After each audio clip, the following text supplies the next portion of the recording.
Hey, I am going to be reading to you the story of Maundy Thursday, which we also know as the Last Supper, the Thursday, the night before Jesus was crucified, the night before Jesus died. I'm reading to you from the Spark Story Bible that is published by Augsburg Fortress, and I thank them for letting us use their Bible for these videos. So this is the Last Supper. Here's Jesus washing the feet for his disciples. Here's the story. Jesus knew that the time had come for him to leave the world, and he wanted to share his last Passover meal together with his 12 closest friends, the disciples. Jesus loved his friends and wanted to show them his love in a very caring way. As the friends got ready for the meal, Jesus put water in a large bowl and knelt down on the floor. He wanted to wash the feet of each disciple. When it was Peter's turn, Peter said to Jesus, "You cannot wash my feet." And Jesus replied, "Peter, you don't understand what I'm doing now, but you will later." Peter loved Jesus so much that he said, "Then don't just wash my feet, but my head and my hands as well." Peter wanted to be as close to Jesus as possible. As they were eating, here they are. There's Jesus in the middle and the disciples all across the table. As they were eating, Jesus sadly told his disciples, "Soon one of you will betray me. One of you will tell people who don't like me where I am so that they can take me away." This upset the disciples, and each one said, "It's not me you're talking about, is it?" When Judas said this, Jesus gently replied, "Yes, Judas, you will betray me." Then Jesus picked up a loaf of bread. He blessed it and gave some to each of his friends, saying, "Take this bread and eat it. This is my body." Then Jesus picked up a cup of wine. He gave thanks and said, "Drink this. It is my blood, which I must give up so that the sins of people may be forgiven." And then the meal was over, and here they're headed outside. When the meal was over, Jesus and his friends went to a place called the Mount of Olives. Jesus said sadly, "Soon you will all leave me." Peter felt bad. "Even if all the others leave you," he said, "I won't." Jesus looked at his dear friend and said quietly, "Before the sun rises, you will pretend you don't know me 3 times. Peter said, "Jesus, I love you too much to ever do that to you." And all of the other disciples said the same thing. Well, later on that night, Jesus is betrayed.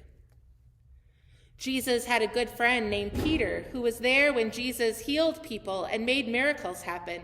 Jesus liked Peter so much that he gave Peter the nickname the Rock. Jesus had another friend named Judas. Jesus, Peter, Judas, and the other disciples spent a lot of time together. They were all together when Jesus told them that his life had to end. It was a sad, hard time for Jesus and his friends. Jesus felt so sad that he went to a quiet place in the garden and prayed. "Please, God," Jesus prayed, "make me strong. Help me to trust you." Jesus asked the disciples to come to the garden and stay awake while they prayed, but they fell asleep. Look, here they are, sleeping. "Wake up, wake up, wake up," Jesus told the disciples 3 times. When Jesus finished praying, it was time for them to go and face hard things. Even though Jesus had many friends, he had some bad enemies too. Some people were scared that Jesus would change the world with too much love. Judas got scared too, and he let Jesus down.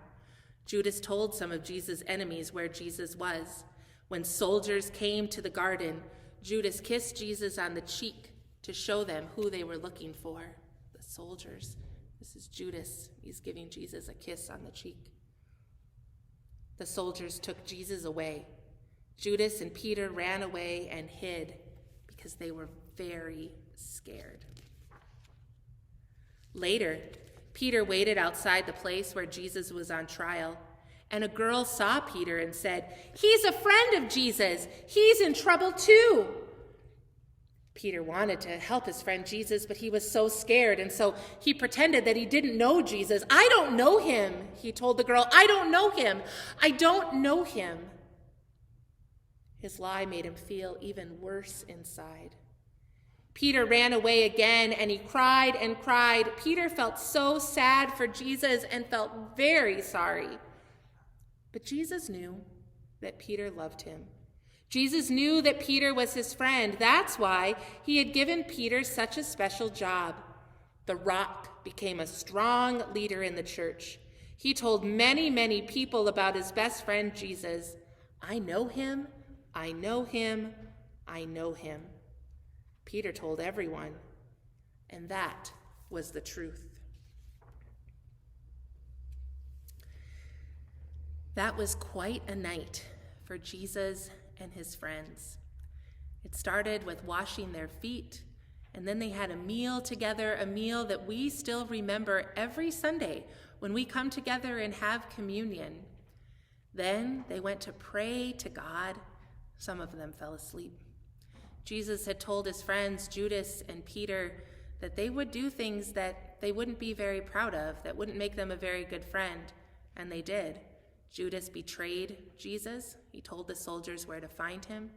Peter denied knowing him, which means that when that little girl said, "You know Jesus," he said, "No, I don't." And he told a lie. They did these things because they were scared. This was a scary time for Jesus and his friends. Tomorrow, we'll hear the story of Good Friday, which isn't really that good, or wasn't 2,000 years ago anyway. The story of Jesus' trial and ultimately how he died on a cross. We hear that story too, but we don't need to be afraid because we know what happens 3 days later, right? See you later. Bye.